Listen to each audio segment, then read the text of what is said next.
Baik, izin Bapak, apakah dari kelompok 2 bisa memulai? Silakan. Baik, terima kasih Pak. Bismillahirrahmanirrahim. Assalamualaikum warahmatullahi wabarakatuh. Waalaikumsalam warahmatullahi Terima wabarakatuh. kasih untuk kesempatan yang diberikan kepada kami kelompok 2. Pada siang hari ini, kami akan mempresentasikan hasil diskusi kami tentang kedudukan Al-Quran sebagai sumber utama. Adapun nama anggota kelompok 2, yang pertama ada saya sendiri, Octavia Neka Rahmawati dengan NIM 2024 115 dan rekan-rekan saya. Saya Sinsevian Merida dengan NIM 2024 110. Saya Aji Atmawijaya dengan NIM 2024 1003.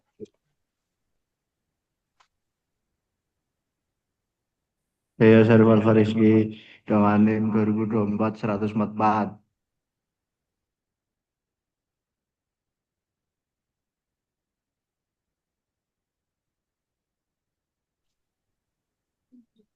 Saya Fatmah Triana NIM 2024 152.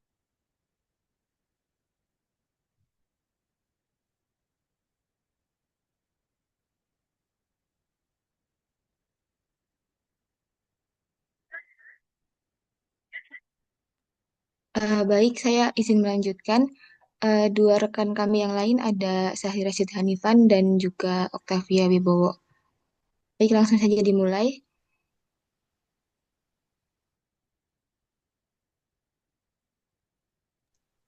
Baik, yang pertama di sini ada mengenai latar belakang. Al-Quran merupakan pedoman utama bagi umat Islam yang berisi petunjuk lengkap dalam menjalani kehidupan. Kitab suci ini tidak hanya membahas persoalan spiritual, tetapi juga memberikan arahan dalam aspek akidah, ibadah, dan muamalah. Melalui ajarannya, Al-Quran menuntut manusia agar tetap manusia menun Al-Quran menuntut manusia agar tetap beribadah di jalan yang benar, menjaga hubungan dengan Allah, serta membangun interaksi sosial yang adil dan harmonis. Relevansinya tetap terjaga hingga era modern, menjadikan Al-Quran sebagai sumber utama yang selalu sesuai dengan perkembangan zaman.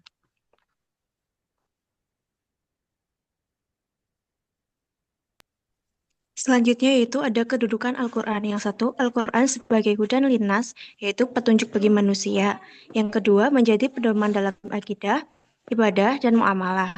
Yang ketiga, membimbing manusia agar tidak tersesat dari jalan lurus. Dan yang keempat, yaitu berfungsi sebagai pegangan hidup di dunia dan akhirat.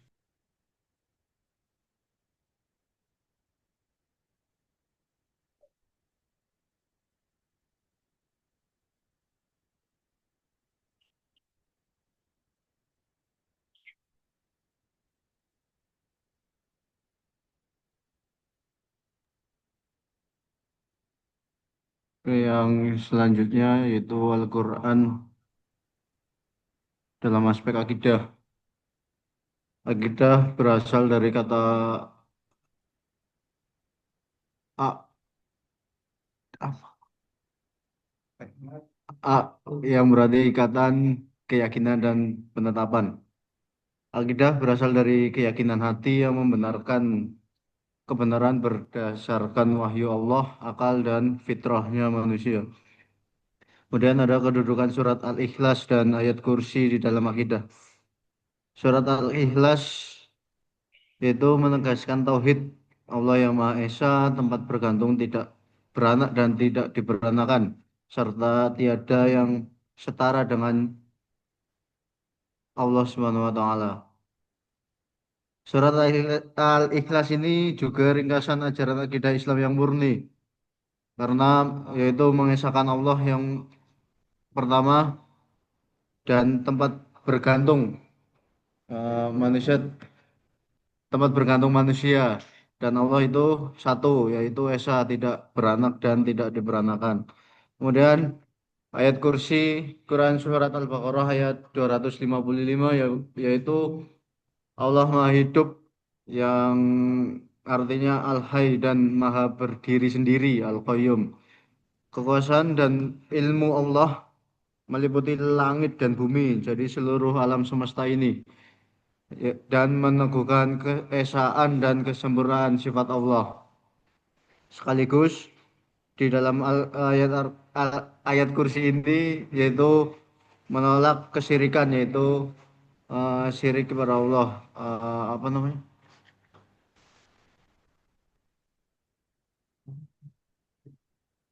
Ya pokoknya di dalam surat ayat kursi ini ya menolak syirik kepada Allah.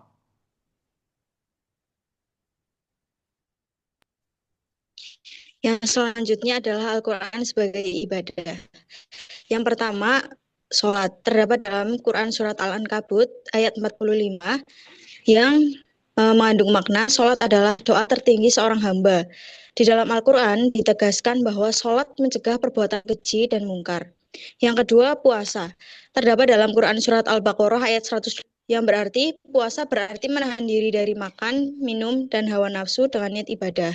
Tujuannya adalah untuk mencapai iman dan takwa seorang manusia kepada hambanya. Kemudian yang ketiga ada zakat.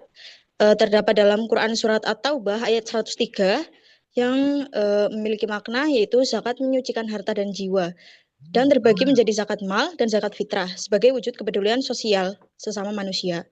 Yang keempat ada haji. Terdapat dalam Quran Surat Ali Imran ayat 97 yang berisi tentang haji. Haji adalah ibadah ke Baitullah bagi yang mampu sekali seumur hidup dan hal tersebut adalah termasuk ke dalam rukun Islam yang kelima dan memperkuat persatuan umat.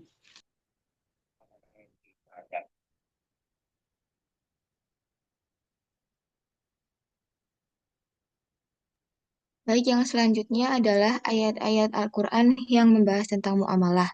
Muamalah di sini terbagi menjadi tiga. Yang pertama adalah jual beli yang terkandung dalam Quran Surat Al-Baqarah ayat 275, yang dimana menjelaskan bahwa Allah menghalalkan jual beli dan mengharamkan riba.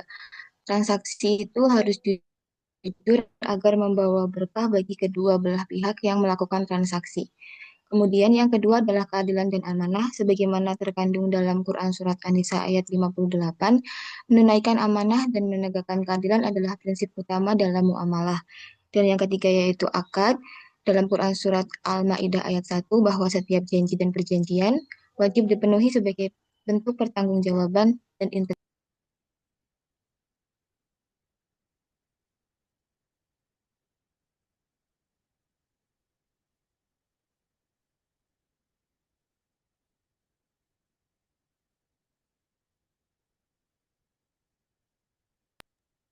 Kemudian relevansi ayat Al-Quran. Yang pertama adalah tentang akidah, bahwa tauhid menjaga manusia dari penyembahan materi dan ideologi, sebagaimana sudah dijelaskan pada surat Al-Ikhlas dan ayat kursi. Kemudian pada aspek ibadah, relevansi Al-Quran ini adalah terkait dengan sholat yang melatih disiplin bagi hambanya, karena sholat itu adalah satu kewajiban dengan rutinitas yang diulang-ulang, otomatis itu sudah menjadi harusnya adalah kebutuhan manusia kepada penciptanya. Kemudian ada puasa untuk menumbuhkan takwa, zakat untuk menjalin solidaritas, di mana di sini uh, ditegaskan bahwa setiap manusia yang mampu untuk bisa memberikan zakatnya kepada yang kurang mampu. Dan yang terakhir adalah haji untuk persatuan. Kemudian pada aspek muamalah seperti jual beli yang halal, mengharamkan riba, mewajibkan amanah dan adil, dan juga akad-akad harus dipenuhi. Akad-akad ini baik dalam jual beli maupun pada urusan-urusan lain harus dipenuhi oleh pihak-pihak yang bersangkutan. Dan yang terakhir, pada aspek etika, Al-Quran ini mengandung banyak sekali pembelajaran yang menyangkut bidang ekonomi, keadilan, sosial harmonis, dan juga spiritual yang kuat. Oleh karena itu, dari pembahasan yang sudah dipaparkan dapat disimpulkan bahwa Al-Quran adalah sumber utama ajaran Islam yang komprehensif atau menyeluruh dan juga abadi. Dalam aspek akidah, ia meneguhkan tauhid, mengesahkan Allah, dan juga menolak segala bentuk syirik. Dalam aspek ibadah, ia memberi tuntutan seperti sholat, puasa, zakat, dan haji yang membentuk disiplin serta spiritualitas, sementara dalam aspek muamalah, ia menekankan keadilan, amanah, dan larangan riba. Nilai-nilai ini tetap relevan dalam kehidupan modern, baik pada bidang ekonomi, sosial, maupun spiritual, sehingga Al-Quran tidak hanya dibaca tetapi menjadi pedoman hidup yang menyeluruh menuju kebahagiaan dunia dan akhirat. Baik, sekian tadi pemaparan materi dari kelompok kami. Kami berikan kesempatan kepada teman-teman yang lain untuk bisa berdiskusi dan juga bertanya, maksimal 3 penanya. Terima kasih.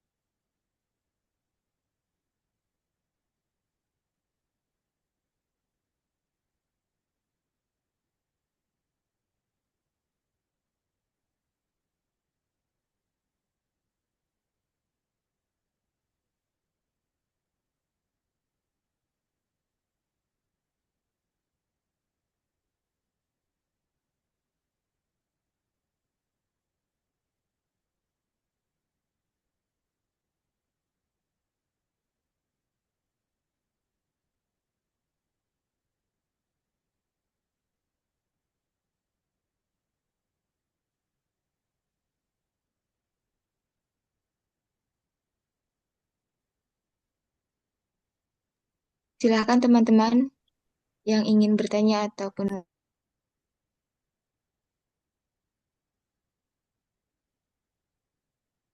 baik, di sini sudah ada 2 penanya dari Mas Itmam Haikal Lutfanzain dan Mbak Darel Fatonah.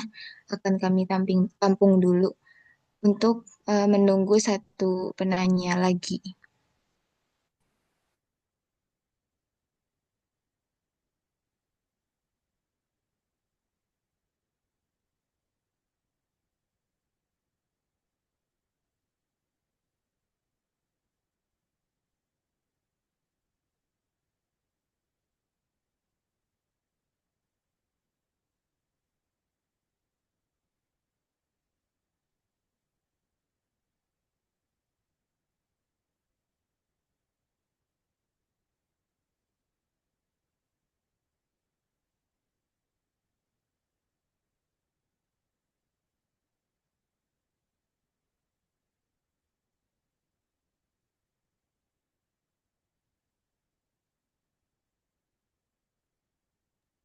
Baik, ini untuk penanya sudah ada 3. Eh, izin dari kami untuk menjawab satu persatu mulai dari pertanyaannya Mas Haikal. Oke, izin menjawab punya Mas Haikal ya. Pertanyaannya yaitu pada isu penurunan Menteri Keuangan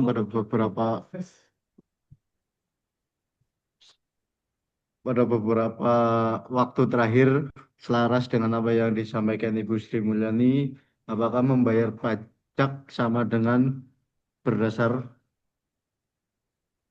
pajak sama dengan zakat berdasarkan Al-Quran. Jadi pajak sama membayar zakat itu berbeda Mas Haikal, karena pajak itu pasti dibayarkan tidak cuma sama orang Islam. Jadi mau itu agamanya non Muslim itu wajib membayar zakat karena dia di wajib membayar pajak, maaf, karena dia di suatu negara. Eh, kan zakat itu pasti wajib bagi umat Islam doang, berbeda dengan pajak. Intinya eh, kalau kalau pajak itu kan tujuan utamanya membiayai pembangunan dan kepentingan umum. Berbeda dengan zakat. Zakat itu untuk kemaslahatan umat, dan zakat bersumber dari ajaran agama Islam. Sedangkan pajak ditetapkan melalui undang-undang. Itu sudah dua dua sumber yang berbeda. Makanya pajak dan zakat itu berbeda, Mas Haikal. Mungkin bisa menjawab. Baik Mas, terima kasih banyak. Dan Baik, pertanyaan dari Mas Firman akan dijawab oleh Mas Aji. Silahkan Mas Aji. selanjutnya saya akan menjawab pertanyaan dari Mbak Darel. Pertanyaan yaitu, menurut kalian bagaimana cara seorang muslim agar tidak hanya membaca Al-Quran tetapi juga benar-benar menjadikan pedoman hidup dalam kehidupan sehari-hari? Jadi kalau menurut saya, cara agar seorang muslim tidak hanya membaca Al-Quran tetapi juga menjadikan kehidupan sehari-hari mungkin bisa yang pertama memahami makna. Jadi tidak hanya membaca Al-Quran saja tetapi juga mempelajari tafsir dan maknanya supaya tahu pesan yang Allah sampaikan. Yang kedua, mengamalkan ajaran, menerapkan isi Al-Quran dalam ibadah, akhlak, hubungan sosial, dan pekerjaan sehari-hari. Terus yang ketiga ada menjadikan rujukan. Ketika menghadapi masalah ketika menghadapi masalah, tentunya kita harus mengambil keputusan. Nah, usahakan Al-Quran itu sebagai panduan dalam kita mencari keputusan tersebut. Terus yang terakhir ada istiqomah. Melatih diri secara konsisten meski mulai dari hal-hal kecil, misalnya jujur, adil, dan menjaga lisan. Mungkin seperti itu Mbak Darel. Oke, baik. Terima kasih Mas Aji. Sama-sama. Baik, yang selanjutnya saya izin menjawab pertanyaan dari Mas Firman. Mengapa kita butuh tafsir untuk memahami akidah dalam Al-Quran? Tidak cukup hanya membaca ayatnya saja. Yang pertama karena bahasa dalam Al-Quran itu sangat kompleks dan kita yang ada di Indonesia ataupun di negara bagian lain yang selain menggunakan bahasa Arab, tentu akan sangat kesulitan ketika hanya membaca ayatnya saja tidak mengetahui artinya gitu. Yang kedua adalah em, menghindari kesalahpahaman bahwa di mana ketika tafsir-tafsir Al-Quran itu mungkin ada banyak sekali versi, ada banyak sekali eh, apa ya, ada banyak sekali macam cara gitu. Jadi ketika ayat-ayat ini hanya dibaca, otomatis kita yang tidak tahu bahasanya, tidak mengerti isinya, tidak akan bisa atau kesulitan untuk bisa menerapkan akidah dalam kehidupan sehari-hari. Ketika kita mendapatkan satu informasi dari tafsir-tafsir Al-Quran sesuai dengan bahasa yang kita pahami, akan meminimalisir kesalahpahaman tersebut dan kemudian akan mendapatkan pemahaman dan juga ilmu-ilmu yang lebih rinci. Begitu Mas Firman, apakah sudah bisa terjawab?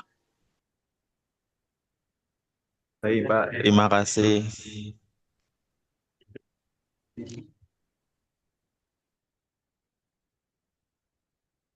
Baik, terima kasih teman-teman semuanya yang sudah ikut mendengarkan dan juga berpartisipasi dalam keaktifan sesi diskusi kita pada siang hari ini. Dari kelompok 2, sepertinya sudah cukup. Bagaimana dari Bapak, nggih, Pak? Ji, silakan ditutup.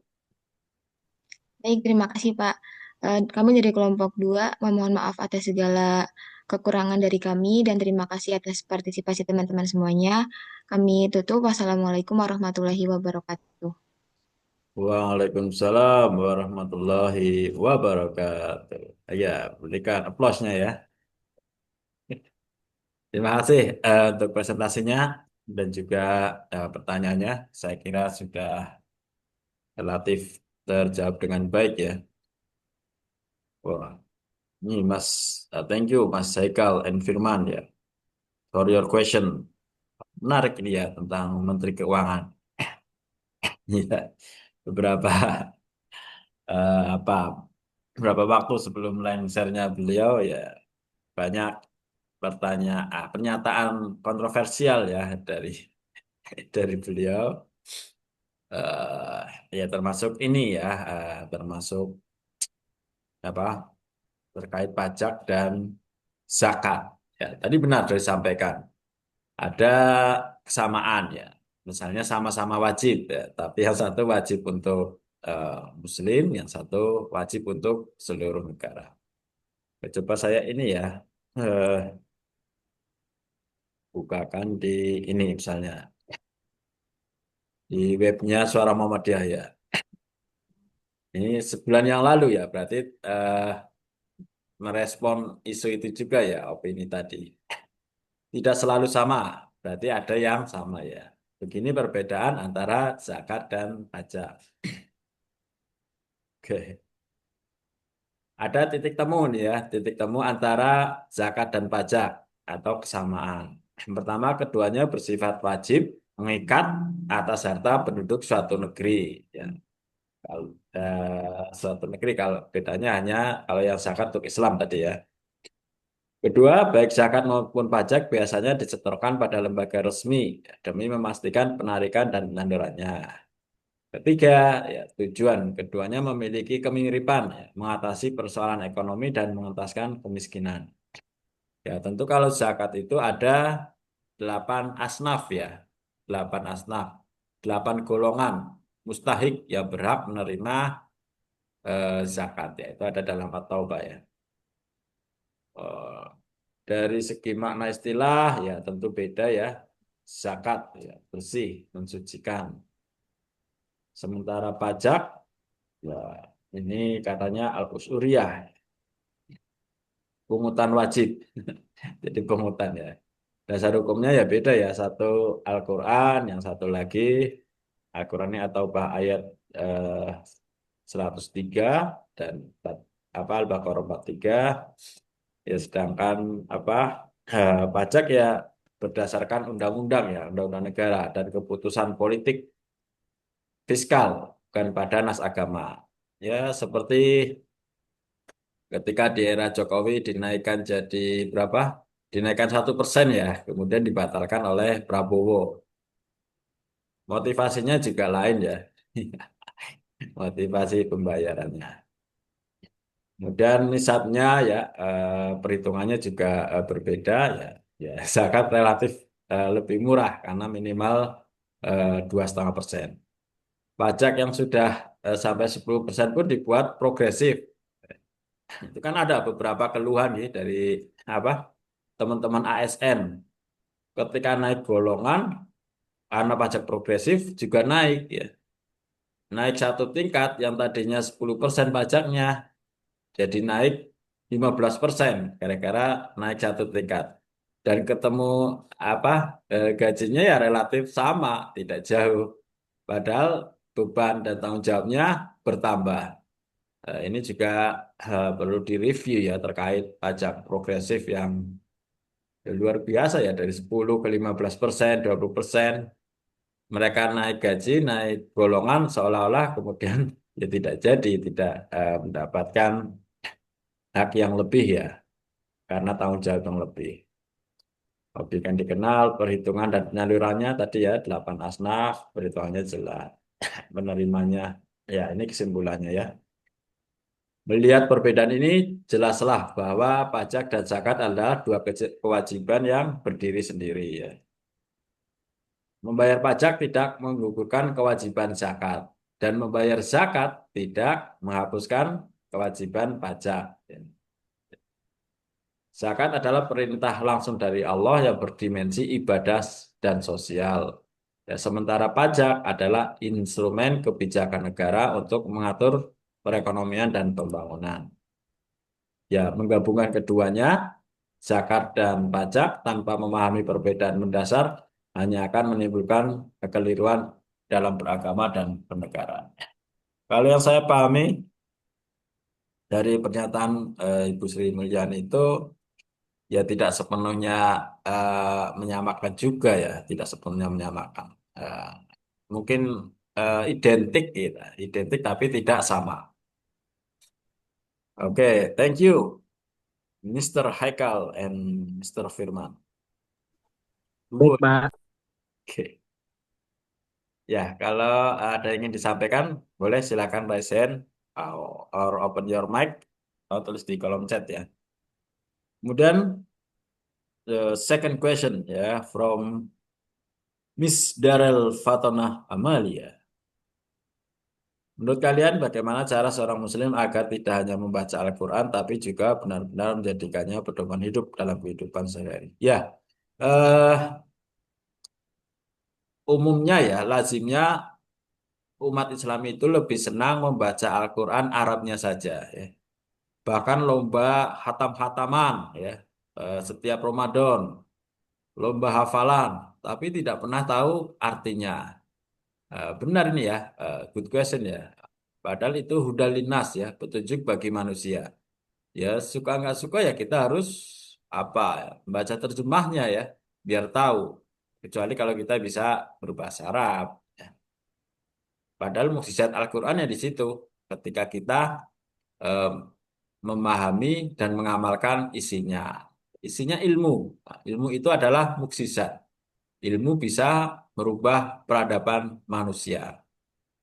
Ya, ada yang melalui pendidikan formal ya. Nah, kemudian mungkin ada pendapat ada kok orang nggak sekolah atau ya anggota DPR tuh rata-rata tamatan SMA tapi bisa sukses ya. Ya itu hanya 1001 kasus ya. Tidak bisa dijadikan standar bahwa kunci eh, kemajuan itu ya ada di pendidikan. Ya kita tinggal lihat ya pemerintah Indonesia serius nggak ingin memajukan Indonesia. Kalau ternyata ya anggaran pendidikan Indonesia itu belum bisa 20% dari APBN ya, sesuai amanat Undang-Undang Dasar, ya artinya negara kita nggak serius memajukan Indonesia karena tidak apa menjalankan amanah Undang-Undang Dasar. Kalau sekarang kan rata-rata di angka 14 sampai 16%, ya masih ada 4% itu kemana ya. Nah, padahal 16% saja ya di kementerian lalu aja ada korupsi. Kan luar biasa ya. Sebuah kementerian pendidikan ya yang seharusnya ya termasuk Kementerian Agama ya yang seharusnya menjadi benteng moral yang terdepan Korupsi. dalam menjaga moral etika tidak korupsi, wah malah terlibat kasus korupsi ya sampai di atas 1 triliun. Ini ya sangat mengenaskan ya bagi Indonesia. Wajar kalau Indonesia ya masih tertinggal lah ya. Bahkan infonya misalnya dalam bidang teknologi kesehatan, Indonesia itu tertinggal 20 tahun dibanding negara-negara yang maju. Bagaimana caranya? Ya, membaca maksudnya, pesannya. Eh, yang tadinya mungkin kita baca Al-Quran itu setiap hari 2 halaman, ya dirubah budayanya. 1 hari ya 2 halaman, 1 halaman Arabnya, 1 halaman terjemahnya ya. Itu luar biasa ya. Ahmad Dahlan aja hanya dengan memahami Iqra, bacalah, itu bagi beliau adalah perintah untuk mencerdaskan umat. Ya. Artinya apa? Ya berarti harus menyelenggarakan pendidikan atau melembagakan pendidikan, ya, pendidikan sekolah, universitas dan lain sebagainya. Hey, thank you, Miss Darel Fatona Ahmadiyah. Last question from Firman, Mr. Firman Mufti. Ya. Wah, ini good question ya. Mengapa kita butuh tafsir untuk memahami akidah dalam Al-Quran? Tidak cukup hanya membaca ayatnya. Tidak cukup hanya membaca terjemahnya mungkin ya. Ya. Eh, Tafsir itu intinya adalah jembatan ya. Tafsir itu jembatan antara teks dengan kontekstual. Ya, bahwa agar Al-Quran solih likulli zaman wal makan, agar Al-Quran senantiasa relevan dengan zaman dan tempat, ya harus digali ya, maknanya ya. Bukan sekedar diterjemahkan, ya karena itu jembatan, ya jembatan. Karena itu tafsir akan terus bermunculan ya, tafsir-tafsir baru ya. Ya karena yang lama bisa jadi sudah tidak kontekstual ya, sudah tidak relevan. Oke guys, any question? Oke, saya izin share ya, kait materi hari ini. Apa?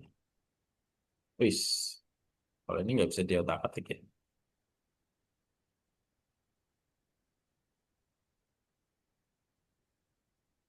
Ini materi tadi tentang, oh, materi saya kayak beda ya.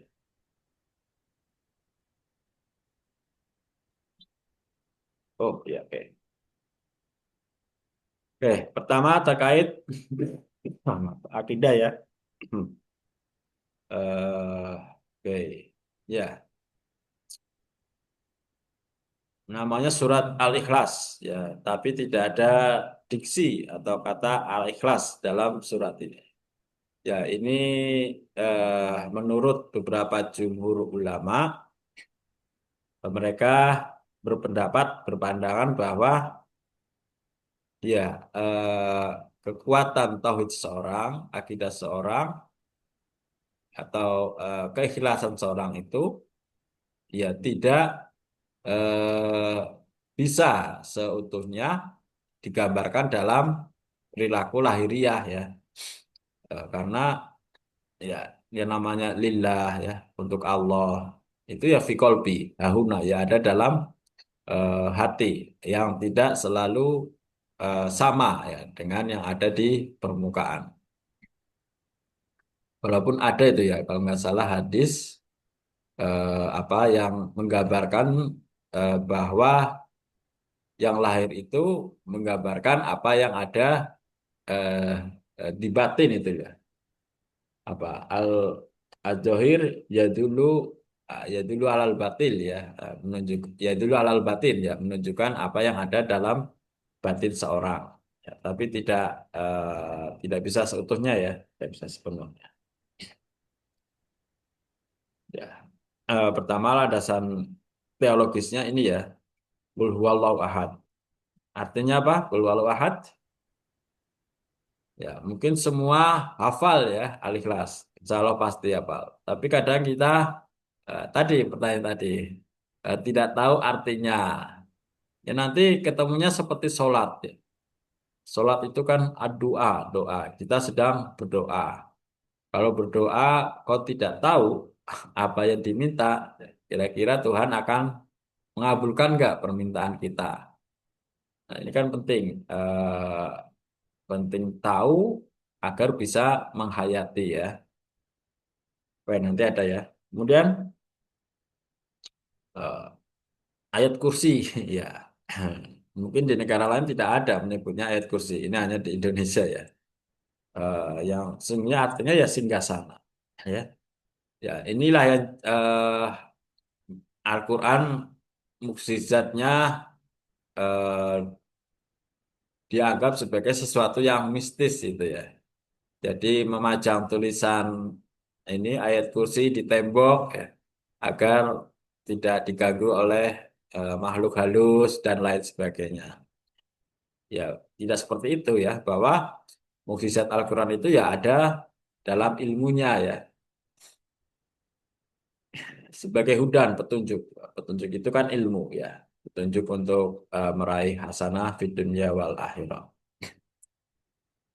Ya sudah hafal, tapi paham nggak artinya ya? Oke, kita masuk ke ibadah ya, aspek ibadah. Oke, ini yang saya clear kuning ya. Apa? Al-Ankabut ayat 45, Inna solata tanha anil fahsya'i wal mungkar. Sungguhnya sholat dapat mencegah terjadinya perbuatan keji dan mungkar. Betul nggak ini? Sholat bisa mencegah perbuatan keji dan mungkar. Kenapa eh, Indonesia ya, yang mayoritasnya Islam, ya, yang pada sholat, yang kalau terawih softnya selalu penuh di 10 hari pertama, dan yang Jumatan juga penuh, bahkan sampai ada Jumat berkah, apalagi Idul Fitri. Tapi ternyata indeks korupsinya termasuk tertinggi di dunia. Ya, what's wrong ini? Padahal ayat ini mengatakan sholat dapat mencegah fahsya'i wal munkar. Inna sholata tanha anil fahsya'i wal munkar.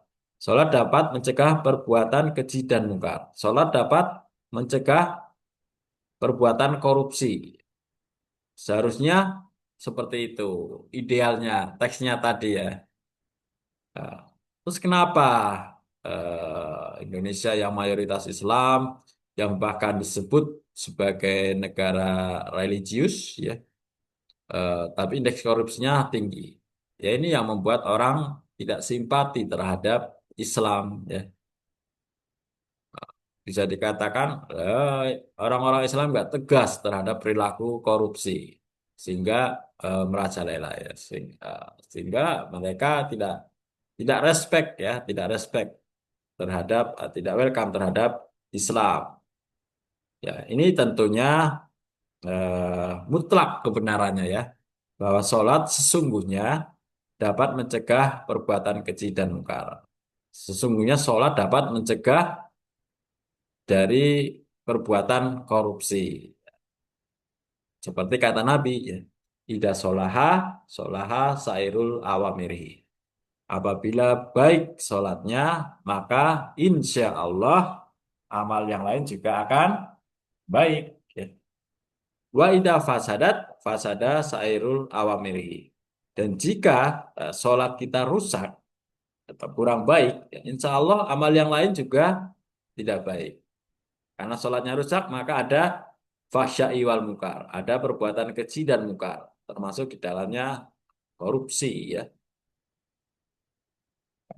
Ya, ini apa, ya?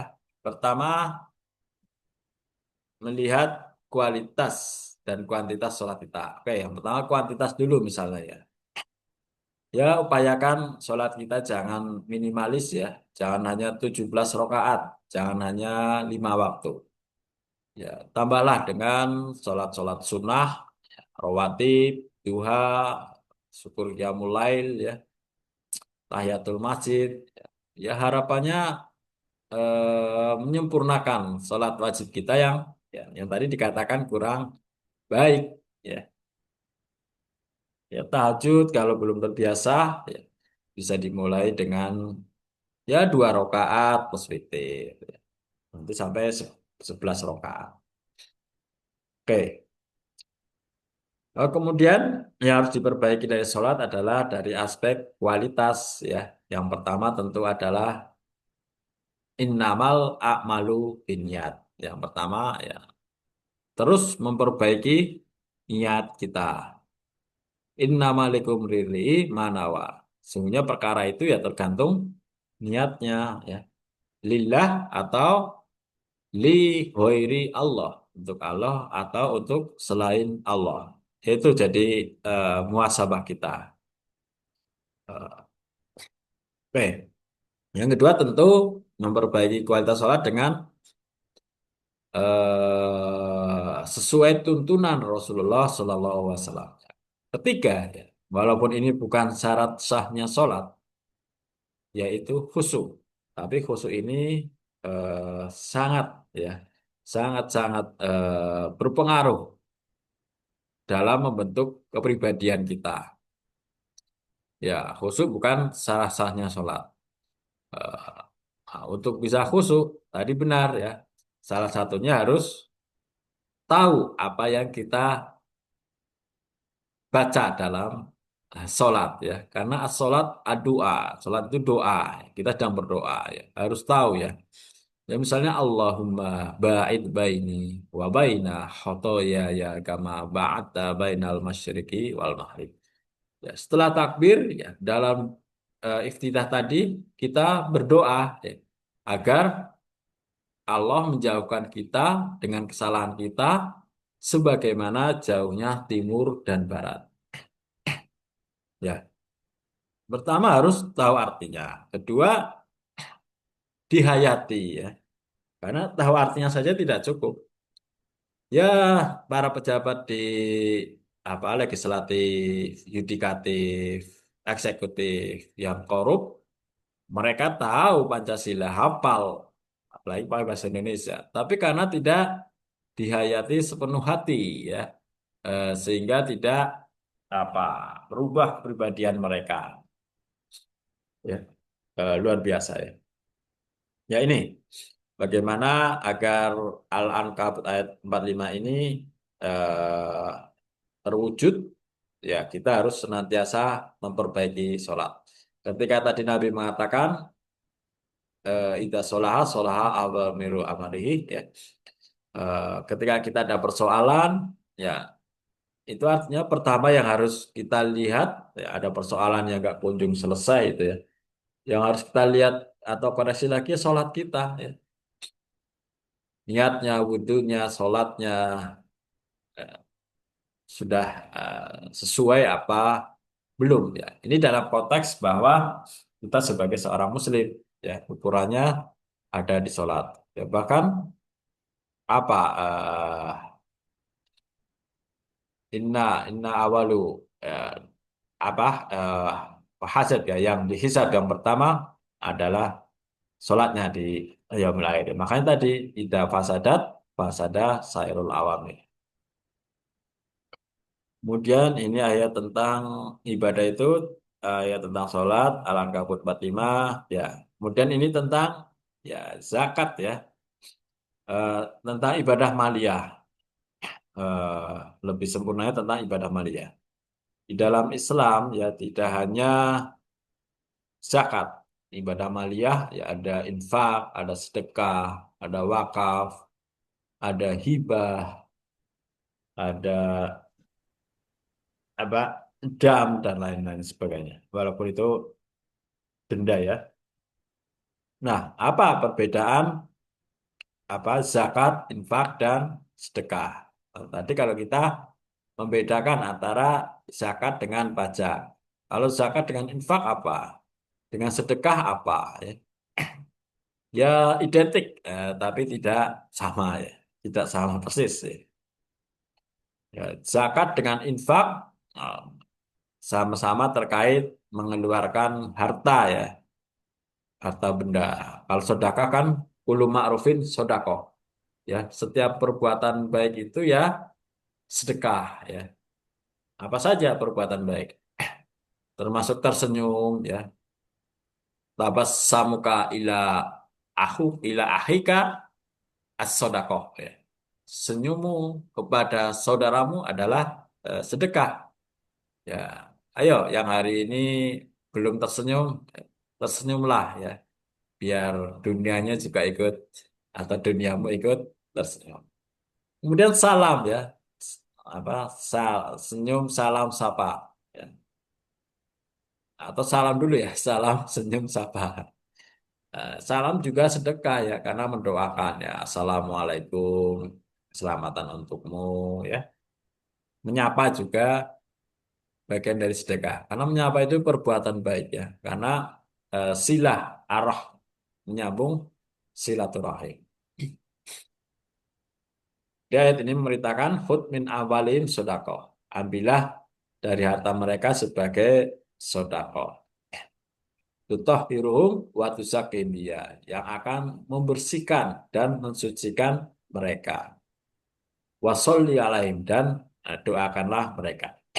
Itulah ketika kita memberikan zakat ya, eh, baik secara langsung atau melalui transfer, kita selalu akan didoakan oleh amil zakat. Mereka akan mengirim balasan mendoakan kita ya.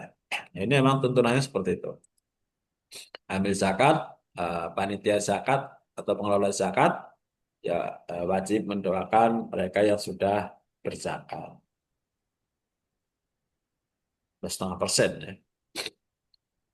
Kemudian contoh ibadah yang ketiga setelah tadi sholat, ya zakat, ini adalah yang arkanul Islam ya. Ini adalah eh, puasa ya. Nah, kira-kira kenapa ya Allah Subhanahu Wa Taala itu mewajibkan kita puasa Ramadan gitu ya. Ya, ini adalah bentuk kasih sayang Allah kepada manusia. Ya, karena Allah tahu ya, tahu kelemahan manusia. Seperti yang digambarkan dalam Al-Baqarah, wa qulna ya adamus kun anta wa zaujukal jannata wa kula minha ragadan haitsu si'tuma wa la taqrabu hadhihi sajarah fatakuna minadh dhalimin. Ya, gambarannya sebagai pelajaran, ya ini by design Allah ya. bahwa Adam dan Hawa boleh tinggal di surga, boleh ngapain aja. Cuma satu yang dilarang, wala takroba hadis sajaroh. Jangan mendekati pohon ini. Setan ya tidak kehabisan akal, menggoda Adam terus. Ya, setan itu kan kerjanya di hati kita, menggoda kita agar malas, ya, menggoda agar kita malas berbuat baik, tapi rajin berbuat jahat. Itu setan. Ya. Tugasnya bukan nakut-nakutin secara fisik penangkapannya, tapi justru eh, senyap. Setan itu canggih, mainnya senyap. Bersemayam di hati kita. Ya kalau kita sedang malas ibadah, malas belajar, malas berbuat baik, yaitu sesungguhnya kita sedang kesurupan, ya, sedang kesetanan. Kalau kita sedang malas berbuat baik. Jadi kesurupan itu bukan kesurupan setan itu bukan yang kejang-kejang atau ayan, ya. Ya, itu ada sendiri. Eh, harus rasional ya. Eh, Ya, Adam tergoda karena setan mengatakan bahwa jika makan buah ini, buah hut, buah kekekalan, maka kamu ya akan kekal di surga. Ya. Adam lupa bahwa manusia tidak mungkin kekal. Tetapi ya ini by design. Artinya apa? Dosa pertama yang dilakukan manusia kepada Tuhannya adalah serakah. Ya, gambaran tadi kan Adam sangat serakah ya. Adam dan istrinya serakah. Kenapa semua hal di surga itu boleh? Cuman satu yang dilarang. Itu pun masih diembat.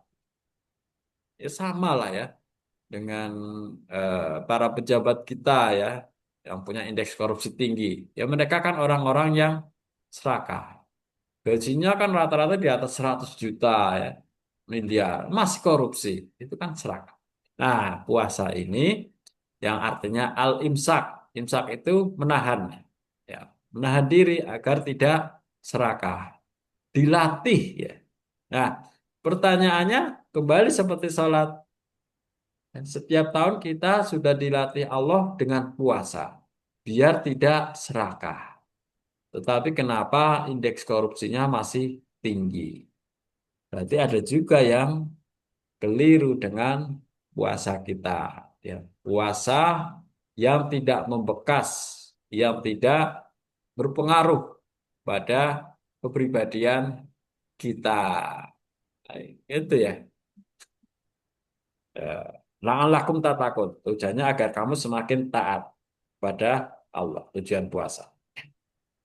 Ya ini tujuan ideal ya. Eh, Salah satu sebab penusuknya tadi bahwa biar manusia tidak serakah dilatih berpuasa.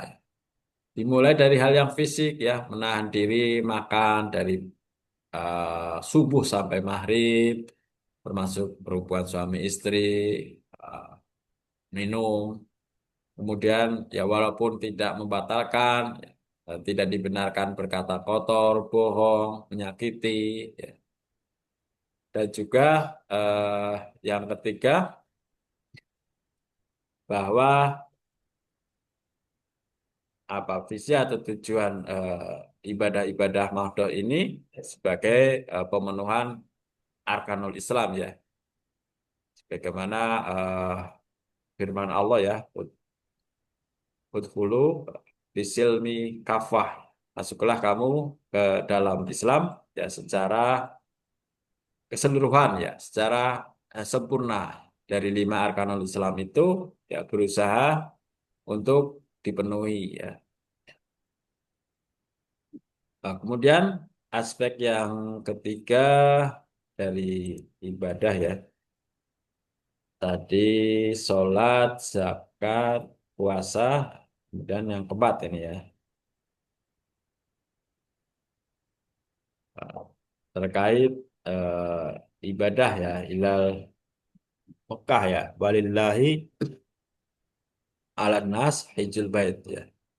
Dan kewajiban atas manusia adalah menjalankan ibadah haji ke Baitullah. Nah, ini juga sama ya. Spirit haji itu kan kita agar menumbuhkan jiwa-jiwa pengorbanan. Orang berhaji kan pengorbanannya luar biasa ya. Harta, ya, waktu, tenaga, pikiran, bahkan nyawa ya.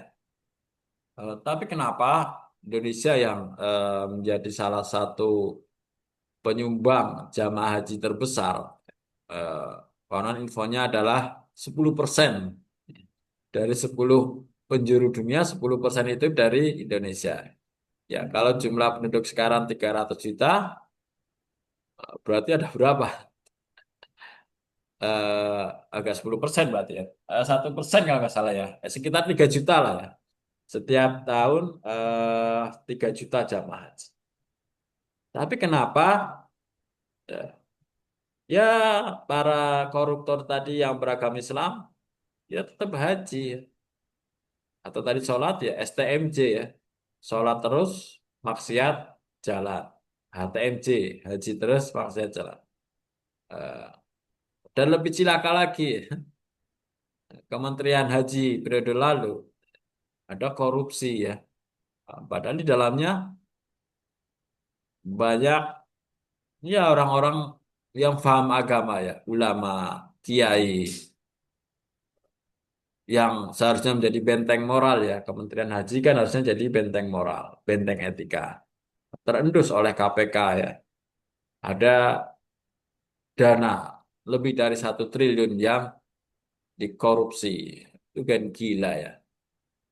Eh, Ya ini yang menjadi renungan ya, yang menjadi muhasabah bagi umat Islam di Indonesia.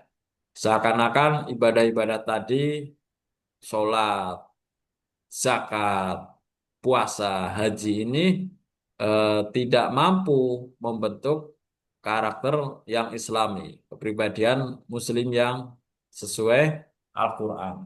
Nah, ini what's wrong gitu ya pertama. Ada eh, salah apa ya? Ya kemungkinan tadi itulah ya.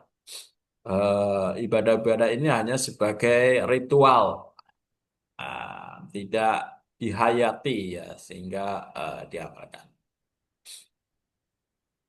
Ya, oke.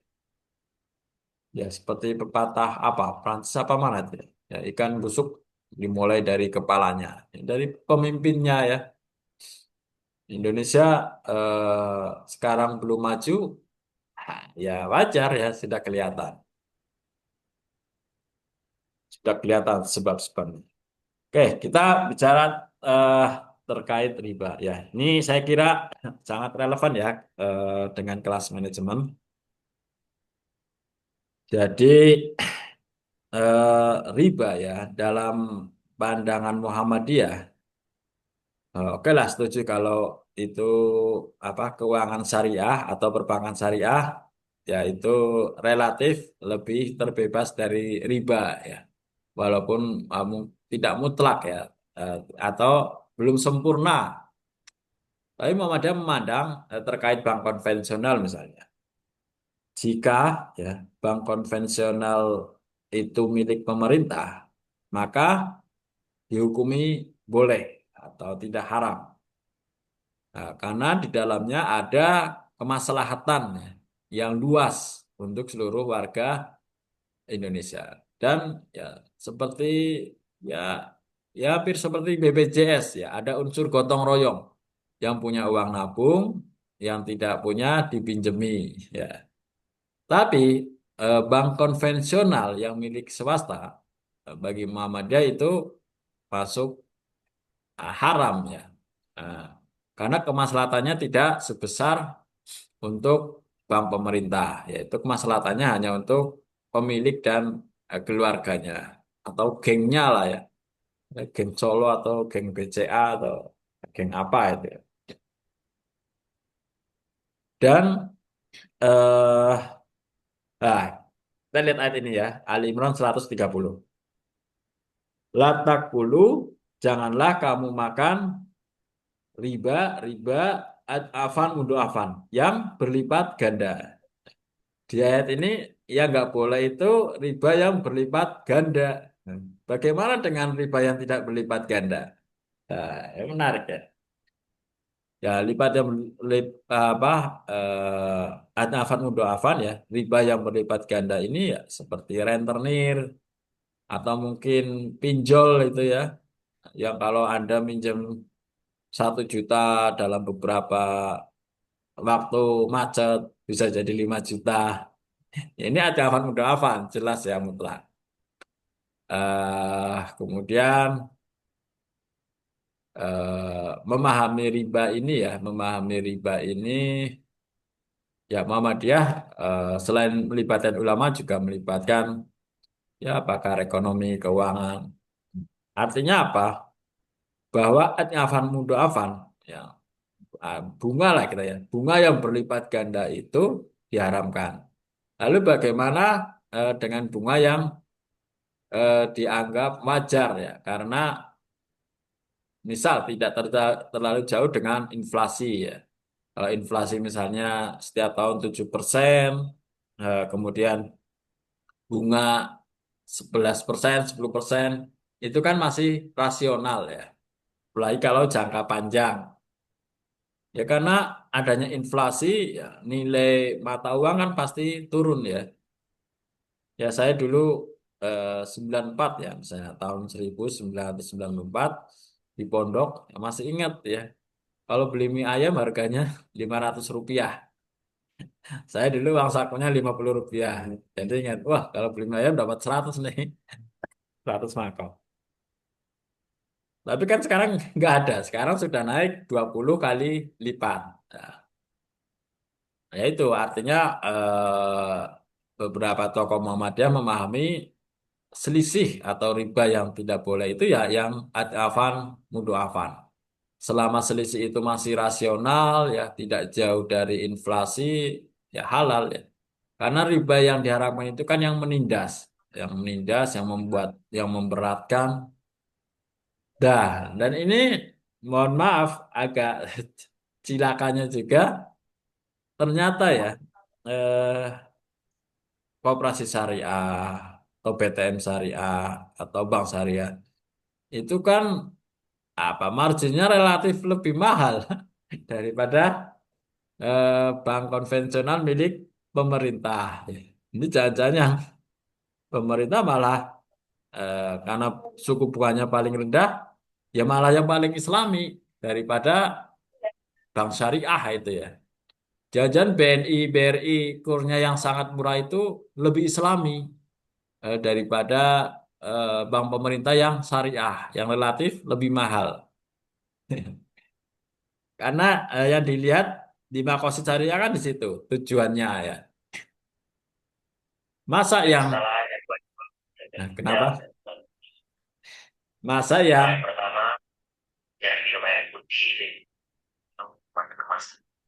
memang suaranya nggak jelas, kenapa ya? Saya mau dulu ya. Masa yang kemudian ya oke lah persoalan akad ya ada dan lain sebagainya. Tapi tentu ya makosid syariah itu kan ada 5 ya. Pertama hifdzuddin menjaga agama, hifdzun nafs menjaga jiwa, eh hifdzun nas menjaga keturunan, hifdzul mal ya menjaga harta ya artinya terpenuhi ya. Ya saya sendiri atau Muhammadiyah sendiri ya memperbolehkan kita bermuamalah dengan bank konvensional selama itu milik pemerintah atau ya bank syariah ya.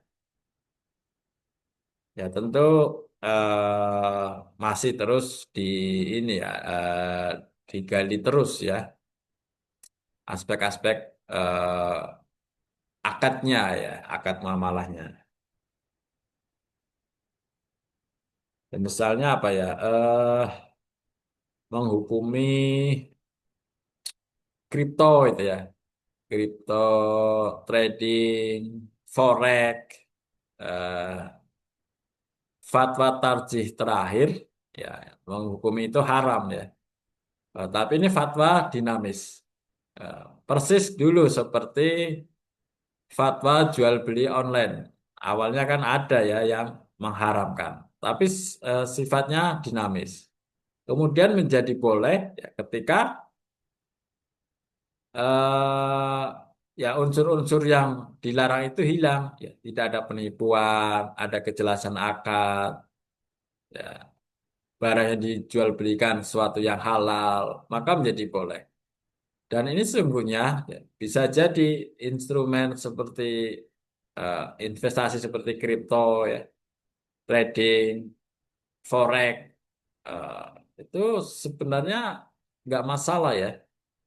Karena saya yakin itu beda ya, beda dengan judul misalnya eh, yang nggak yang nggak ada ilmunya, yang nggak terkait dengan situasi ekonomi.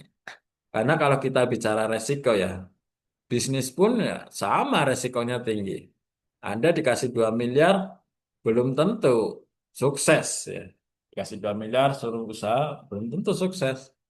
Bisa jadi malah kemudian berhutang karena tidak istiqomah, tidak sabar, tidak telaten, dan terutama tidak mungkin eh, ada ilmu ya, ada ilmunya.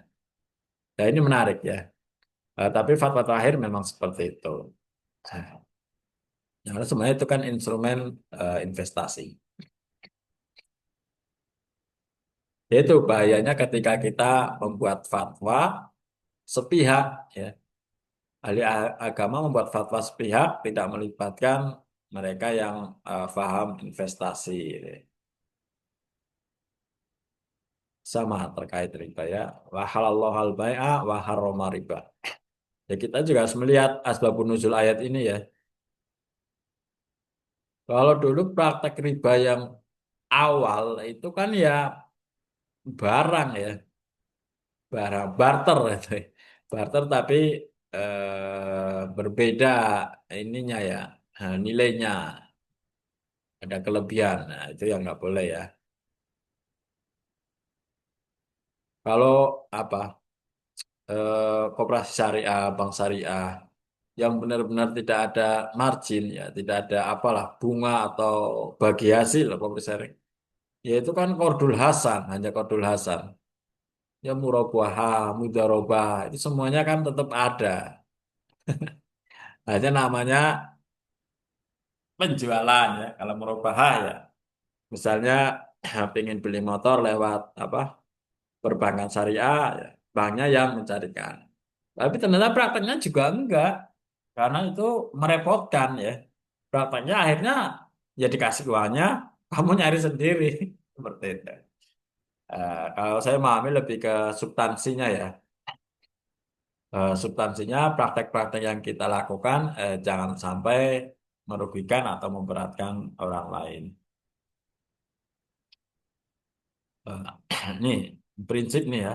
An-Nisa 58. Innallaha ya'murukum an tu'adul amanati ila ahliha. Ingat. Sesungguhnya Allah menyuruh kamu untuk menyampaikan amanah.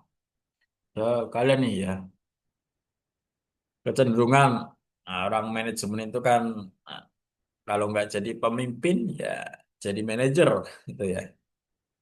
Ya nanti akan diberi amanah. Ya. Dan amanah itu antu adul agar ditunaikan secara kafah ya. Kemudian waidah hakam bainan nas ya. Ketika kalian nanti menjadi pemimpin, jadi manajer, kemudian harus memutuskan suatu perkara ya. Ya antahkumu bil adl ya agar memutuskan dengan seadil-adilnya. Adil ya proporsional ya sesuai peruntukan. Adil tidak harus sama secara nominal ya. Ini diperkuat lagi Al-Maidah ayat 1 ya. Wahai orang-orang yang beriman, penuhilah akal ya sama. Relevansinya ya Al-Quran ya. Akidah ya hablum minallah ya. Kemudian ibadah ya hablum minallah. akhlak ini ada dimensi muamalah sama Allah, juga ada dimensi muamalah manas. Nah, muamalah ini dalam konteks kita berhubungan ya dengan manusia. Ya tadi apa ya? Kaidah fikih ya, kaidah fikih dalam muamalah ini kan ya al aslu fil asyai al ibahah. Segala sesuatu itu boleh, segala sesuatu itu halal sampai ada dalil yang mengharamkannya. Ya, kripto itu halal, forex itu halal, trading itu halal, falas halal. Sampai ada dalil yang mengharamkannya. Kalau nggak ketemu dalilnya ya nggak bisa. Cuman sekarang kan masih dikiaskan dengan judi. Tapi benar nggak itu sama dengan judi? Nah, kalau saya sendiri melihat tidak ya, tidak. Mungkin identik ya, tapi tidak sama persis. Mungkin karena pengetahuannya saja ya. Kalau judi itu seperti apa ya? Ada ininya apa? Ada ritmenya itu ya. Nah, misalnya di awal kita naruh itu kan 1, 2, 3 selalu dikasih. Tapi begitu naruh yang besar hilang. Itu sebenarnya kebaca ya, baca nggak baiknya. Karena apa diputar oleh. Tapi kan kita melihat bahwa pemerintah membolehkan apa instrumen-instrumen tadi ya seperti forex, trading, falas atau apa kripto. Itu saya yakin juga sudah ini ya ya sudah sounding ya sudah sounding dengan pemuka-pemuka agama ya walaupun pemuka agama pun ya pasti juga berbeda pandangan.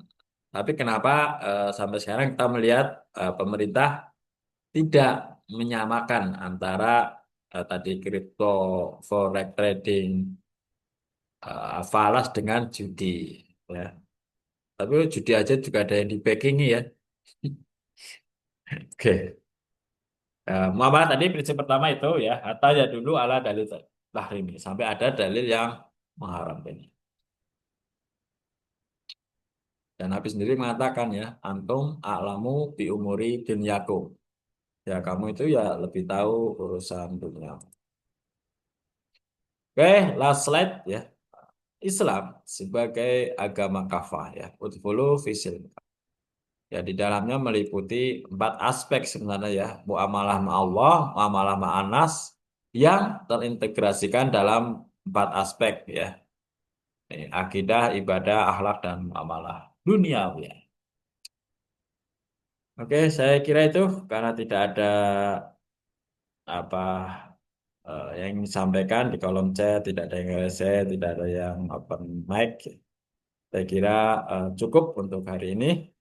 Ya, mudah-mudahan ya, ini ya selain memberi pencerahan bagi kita, selain jadi renungan bagi kita, juga mudah-mudahan dapat meningkatkan ketaatan kita kepada Allah Subhanahu wa taala.